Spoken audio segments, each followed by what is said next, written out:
larutan garam yang terbentuk dari asam dan basa dengan menggunakan indikator alami yaitu ekstrak gula naga.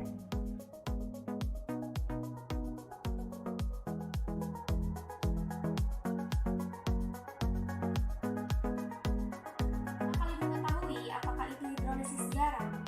Hidrolisis garam adalah suatu proses penguraian dalam air yang akan menghasilkan ion positif dan ion negatif. Percampuran antara larutan asam dan larutan basa akan menghasilkan garam dan air. Namun, garam bisa dapat bersifat asam, basa, maupun netral. Adapun sifat larutan garam dalam air ditentukan dari asam dan basa pembentuknya. Yang pertama, jika larutan terbentuk dalam air ditentukan dari asam dan basa pembentuknya akan bersifat netral. Yang kedua, jika suatu larutan terbentuk dari asam lemah dan basa kuat, maka sifat larutannya akan bersifat basa. Jika suatu larutan terbentuk dari asam kuat dan basa lemah, maka sifat larutan itu akan asam. Jika suatu larutan dari asam lemah dan basa lemah, maka hasil sifat larutannya tergantung pada Ka dan Kb-nya juga. Jadi, secara teori, apabila sebuah larutan itu bersifat garam basa, maka setelah diberi indikator, warnanya akan menjadi pekat. Sedangkan apabila larutan itu bersifat garam asam, setelah diberi indikator, warnanya akan lebih sedikit lebih gelap. Tetapi apabila larutan itu bersifat kekal, jika diberi indikator, warnanya tidak akan berubah atau tidak terjadinya perubahan warna. Jadi, hidrolisis garam akan terjadi bila salah satu atau dua komponen penyusun garam itu bersifat asam lemah dan basa lemah. Praktikum ini dengan menggunakan ekstrak buah naga sebagai indikator alamiah. Apakah kalian mengetahui apakah itu indikator alami? Indikator alami adalah indikator yang menggunakan ekstrak tumbuhan seperti buah, bunga, umbi, dan juga tumbuhan yang memiliki warna lainnya. Menurut jurnal Army, bahwa ekstrak buah naga memiliki pigmen merah yang berasal dari antosianin yang mampu mengalami perubahan warna yang berbeda-beda pada setiap tingkat keasamannya atau pH-nya.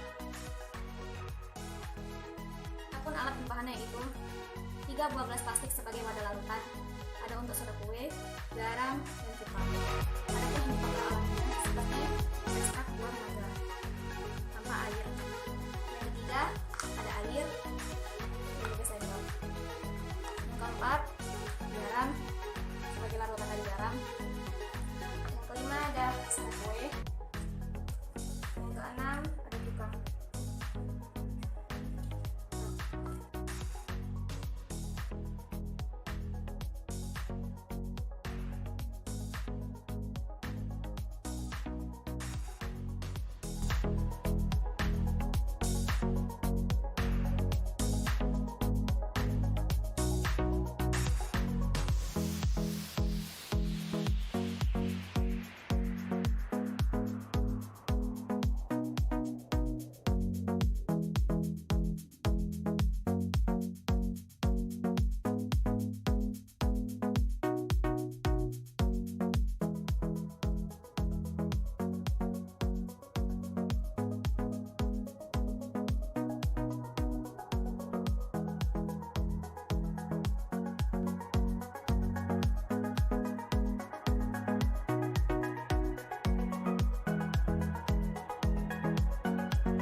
Jadi dari grafik ini kita bisa membuat kesimpulan bahwa pada larutan garam atau NaCl setelah dicampurkan dengan indikator alami, maka tidak akan terjadi perubahan warna. Hal ini menandakan bahwa larutan garam atau NaCl bersifat netral.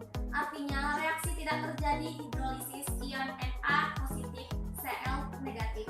Tidak dapat terhidrolisis dalam air. Lalu pada larutan garam CH3COOH cuka setelah dicampurkan dengan indikator alami, maka yang terjadi adalah warna akan menjadi sedikit lebih gelap. Hal ini menandakan larutan garam cuka menjadi asam. Dan yang terakhir ada larutan dari soda kue yaitu NaCO3 yang telah dicampurkan dengan indikator alami, maka warnanya akan pekat dan lebih gelap. Hal ini dinyatakan bahwa larutan dalam soda kue bersifat basah, yaitu terhidrolisis sebagian.